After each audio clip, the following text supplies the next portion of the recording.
வணக்கம் மாணவர்களே, உங்கள் எல்லோரையும் ரோஜா தோட்டம் சேனலுக்கு அன்போடு வரவேற்கிறேன்.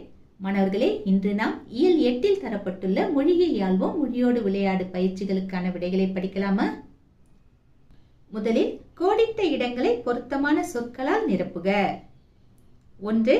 சிறுமி டேஷ் கையில் மலர்களை வைத்திருந்தாள். விடை: சிறுமி தனது கையில் மலர்களை வைத்திருந்தாள். சிறுமி என்பவள் ஒருத்தி தான் இல்லையா, ஒருமை. அதனால நாம தனது எடுத்து எழுதணும். 2. அம்பேத்கர் ஒடுக்கப்பட்ட மக்களின் உயர்வுக்காக டேஷ் உழைப்பை நல்கினார். எப்படி விடை எழுதலாம்? அம்பேத்கர் ஒடுக்கப்பட்ட மக்களின் உயர்வுக்காக தமது உழைப்பை நல்கினார். அம்பேத்கர் என்பவரும் ஒருத்தர் தான், ஒருமைதான். ஆனா மரியாதை பன்மைங்கிறத நாம புரிஞ்சுக்கணும். அவரு பெரியவர் இல்லையா, அதனால மரியாதை நிமித்தமா சொல்றத நம்ம மரியாதை பன்மைன்னு சொல்லுவோம். அதனால இங்க தமது என்பதே சரியான விடை. 3. உயர்ந்தோர் டேஷ் புகழ்ந்து கொள்ள மாட்டார்கள். எப்படி விடை எழுதலாம்? உயர்ந்தோர் தம்மை தாமே புகழ்ந்து கொள்ள மாட்டார்கள். 4. இவை டேஷ் எனக்கு பிடித்த நூல்கள். விடை: இவைதாம் எனக்கு பிடித்த நூல்கள். இவை என்பது பன்மை, இதுன்னு இருந்திருந்தா அது ஒருமை. இவைன்னு வந்திருக்கிறதுனால பன்மை. பன்மைன்னும் போது நம்ம தாம் தான் எழுதணும். சரிங்களா? அடுத்தது 5. குழந்தைகள் டேஷ் இயன்ற உதவிகளை பிறருக்கு செய்கின்றனர். விடையை எப்படி எழுதலாம்? குழந்தைகள் தம்மால் இயன்ற உதவிகளை பிறருக்கு செய்கின்றனர். குழந்தைகள் என்பது பன்மை. அடுத்தது தொடரில் உள்ள பிழைகளை திருத்தி எழுதுக. நான் இந்த பத்திய படிச்சுக்கிட்டே போறேன். படிச்சுட்டு போகும்போதே பிழைகளை எப்படி திருத்தணுங்கிறதையும் சொல்றேன், நீங்க குறிச்சுக்கோங்க. முதியவர் ஒருவர் தனது கால்களில், இப்படி ஆரம்பமாகுது இல்லையா? இதை எப்படி எழுதலாம்? முதியவர் ஒருவர் தமது கால்களில் செருப்பில்லாமல் தன்னால் இழுக்க முடியாத. இப்படி இருக்கு. தன்னால் வரக்கூடாது, தம்மால் இழுக்க முடியாத என்று மாற்ற வேண்டும். தம்மால் இழுக்க முடியாத வண்டியை இழுத்து சென்றார். அதனை கண்ட கிருஷ்ணா தம்முடைய. இப்படி வந்திருக்கு. கிருஷ்ணா ஒருமை, சிறுமிதான் இல்லையா, அதனால நாம எப்படி எழுதணும்? அதனை கண்ட கிருஷ்ணா தன்னுடைய சித்தப்பாவிடம் அவருடைய காலணிகளை கொடுக்குமாறு கூறினாள். அவரிடம் விலையுயர்ந்த காலணிகள் தான் இருந்தன. நாம் எப்படி இதை திருத்தணும்? அவரிடம் விலையுயர்ந்த காலணிகள் தான் இருந்தன, எனவே தனது வேறு காலணிகளை. இதை எப்படி திருத்தலாம்? எனவே தமது வேறு காலணிகளை பிறகு தருவதாக சித்தப்பா கூறினார். இப்படி எழுத வேண்டும். அடுத்தது கட்டுரை எழுதுக. என்ன தலைப்பு கொடுத்திருக்காங்க? உழைப்பே உயர்வு தரும். இப்படி தலைப்பு கொடுத்திருக்காங்க. நம்ம உழைப்பே உயர்வுங்கிற தலைப்புல ஏற்கனவே போட்ட வீடியோல இந்த கட்டுரையை கொடுத்திருக்கோம். அந்த வீடியோவோட தம்ப்நெயில் தான் இது. இந்த வீடியோவோட லிங்கை நான் டிஸ்கிரிப்ஷன்ல கொடுக்குறேன், கமெண்ட்லயும் பின் பண்ணி கொடுக்குறேன். அந்த வீடியோவை நீங்க கிளிக் பண்ணி பார்த்தீங்கன்னா 5வது நிமிஷத்திலிருந்து உழைப்பே உயர்வுங்கிற தலைப்புல கட்டுரை வரும். சரிங்களா? அந்த வீடியோக்கு போங்க, கிளிக் பண்ணுங்க, 5வது நிமிஷத்துக்கு போங்க. அங்க உங்களுக்கு கட்டுரை தயாரா இருக்கும். கட்டுரையை மட்டும் நீங்க அந்த வீடியோவை பார்த்து எழுதிக்கோங்க. அடுத்தது என்ன கொடுத்திருக்காங்க? பொறுத்துக கொடுத்திருக்காங்க. பொறுத்திடுவோமா? காக்கை உட்கார பனம்பழம் விழுந்தது போல. இதனை தற்செயல் நிகழ்வோடு பொருத்தலாம். கிணறு வெட்ட பூதம் கிளம்பியது போல. இதனை எதிர்பாரா நிகழ்வோடு பொருத்தலாம். பசுமரத்து ஆணி போல. இதனை எளிதில் மனதில் பதிதலோடு பொருத்தலாம். விழலுக்கு இறைத்த நீர் போல. இதனை பயனற்ற செயலோடு பொருத்தலாம். நெல்லிக்காய் மூட்டையை கொட்டினார் போல. இதனை ஒற்றுமையின்மையோடு பொருத்தலாம். அடுத்தது ஓமை தொடர்களை பயன்படுத்தி தொடர் அமைக்க. இப்படி கேட்டிருக்காங்க. முதல்ல என்ன கொடுத்திருக்காங்க? குன்றின் மேலிட்ட விளக்கை போல. எப்படி தொடர் அமைக்கலாம்? ஏவுகணை நாயகன் அப்துல் கலாமின் புகழ் குன்றின் மேலிட்ட விளக்கை போல நாடெங்கும் பரவியுள்ளது. இரண்டாவதா என்ன கேட்டிருக்காங்க?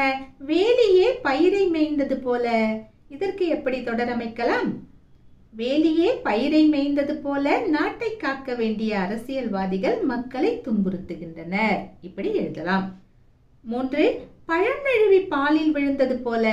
இதற்கு எப்படி தொடர் அமைப்பது?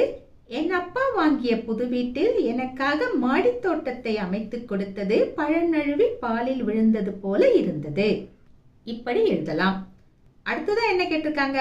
உடலும் உயிரும் போல. உடலும் உயிரும் போல கோப்பெருஞ்சோழனும் பிசிராந்தையாரும் நெருக்கமான நட்பு கொண்டிருந்தனர். இப்படி எழுதலாம். கடைசியா கிணற்று தவளை போல எப்படி தொடரமைக்கலாம்? மக்கள் நாட்டு நடப்புகளை அறியாமல் கிணற்று தவளை போல குறுகிய வட்டத்திற்குள் வாழக்கூடாது. இப்படி தொடரமைக்கலாம். இதே மாதிரி எழுதணும்னு அவசியம் இல்ல. உதாரணத்துக்கு இதை பயன்படுத்திக்கோங்க. நீங்க சிந்திச்சு எழுதுங்க. சரிங்களா? அடுத்தது தமிழ் எண்கள் அறிவோம். விடுபட்ட கட்டங்களை நிரப்புக. ஒரு அட்டவணை கொடுத்திருக்காங்க, எண்களை கொடுத்திருக்காங்க, தமிழ் எண்களையும் கொடுத்திருக்காங்க. சில கட்டங்கள் விடுபட்டிருக்கு, நாம பார்த்து நிரப்பணும். எப்படி நிரப்பணுங்கிறத நீங்க பாஸ் பண்ணி எழுதிக்கோங்க. இங்க நிரப்பி காட்டியிருக்கோம். சரிங்களா? அடுத்தது வண்ணமிடப்பட்டுள்ள எண்களுக்குரிய தமிழ் எண்களை எழுதுக. முதல்ல என்ன கேட்டிருக்காங்க? உலக ஈர நில நாள் பிப்ரவரி 2. 2 என்பதற்கான தமிழன் எப்படி எழுதணும்னு கொடுத்துருக்கோம் பாருங்க, பார்த்து எழுதிக்கோங்க. அடுத்தது உலக ஓசோன் நாள் செப்டம்பர் 16. 16ன்னா 1க்கு என்ன எழுதணும், 6க்கு என்ன எழுதணும்னு பார்த்து எழுதுங்க. அடுத்தது உலக இயற்கை நாள் அக்டோபர் 3. 3க்கு தமிழன் எப்படி எழுதணுங்கிறத பார்த்து எழுதுங்க. அடுத்தது உலக வனவிலங்குகள் நாள் அக்டோபர் 6. 6க்குரிய தமிழென்ன கவனமா பார்த்து எழுதுங்க. கடைசியா உலக இயற்கை சீரழிவு தடுப்பு நாள் அக்டோபர் 5. 5க்கு தமிழன் எப்படி எழுதணுங்கிறத பார்த்து எழுதிக்கோங்க. அடுத்தது மொழியோடு விளையாடு. இங்க ஒரு பாடல் கொடுத்திருக்காங்க, கவிமணி தேசிக விநாயகனார் எழுதின பாடல். இந்த பாடலை நாம முழுமையாக படிக்க வேண்டும். படிச்சுட்டு அதுக்கு கீழே தரப்பட்டிருக்கிற 4 வினாக்களுக்கு விடை எழுத வேண்டும். முயற்சி செய்யலாமா? முதல் வினா என்ன கேட்டிருக்காங்க? உலகில் இன்பம் உடையவர் யார்? இதற்கான விடை என்னன்னா, உடலில் யாருக்கு உறுதி இருக்கோ அவங்க தான் உலகத்துல இன்பம் உடையவர் அப்படின்னு கவிமணி சொல்றாரு. எப்படி விடை எழுதலாம்? உடலில் உறுதி உடையவரே உலகில் இன்பம் உடையவர் ஆவர். இப்படி விடை எழுதலாம்.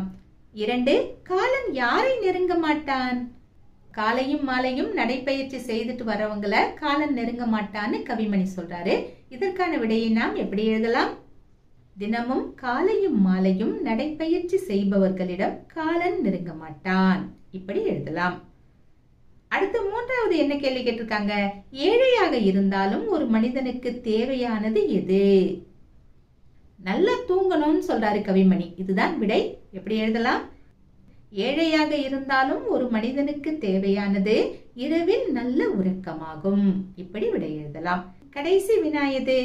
நோயை ஓட்டி விடுபவை எவை? எதெல்லாம் நோயை ஓட்டும்னா 3 காரணிகளை கவிமணி சொல்றாரு. அதாவது நல்ல காத்து, நல்ல தண்ணி, அப்புறம் பசிச்ச பிற்பாடு சாப்பிடணும். இது 3 தான் சொல்றாரு. இதை நாம எப்படி முறைப்படுத்தி எழுதலாம்? தூய்மையான காற்று, நல்ல தண்ணீர், நன்கு பசித்த பின் உண்கின்ற உணவு போன்றவை நோயை ஓட்டி விடுபவை ஆகும். இப்படி எழுதலாம். அடுத்து வாங்க கடைசி பயிற்சி. வட்டத்தில் உள்ள பழமொழிகளை கண்டுபிடித்து எழுதுக. இங்க வட்டத்திற்குள் வட்டத்திற்குள் வட்டங்கள் பல தரப்பட்டிருக்கு. ஒவ்வொன்றிலும் ஒரு சொல் தரப்பட்டிருக்கு. இவற்றையெல்லாம் முறைப்படுத்தி பார்த்தா நமக்கு நிறைய பழமொழிகள் கிடைக்கும். எனக்கு 10 பழமொழிகள் கிடைச்சிருக்கு. அதை நான் வரிசைப்படுத்தி சொல்லட்டுமா?